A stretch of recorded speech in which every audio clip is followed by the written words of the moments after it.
Hello guys, tara samahan niyo ako sa pasanggip ng aming family. Pero bago yan, may nakita pala akong machine na mabibigyan ka ng reward kapag naglagay ka ng recycled bottle. Buti meron na dito sa Pilipinas kasi sa ibang bansa lang to mostly.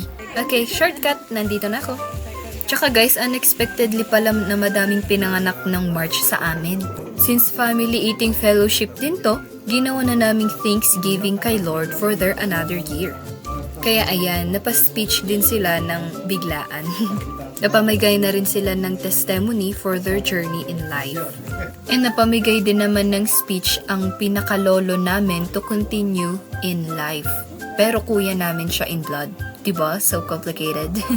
Kaya habang nag-i-speech sila, nagluluto na rin ng iba para naman while eating, right?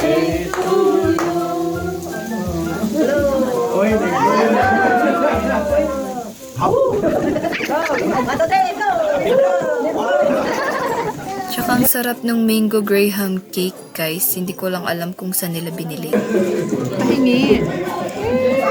At yan, padami ng padami ang aming mga pamangkins. Panood na rin ng Minecraft. And syempre, hindi mawawala ang mga pasalubongs. Thank you for our auntie, uncle, and cousins from Canada. At humabol nga ang isang March baby ang aming pamangkin.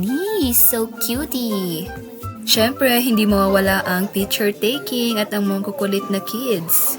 At yun lang guys. Thank you sa panonood. God bless you. See you again on our next vlog.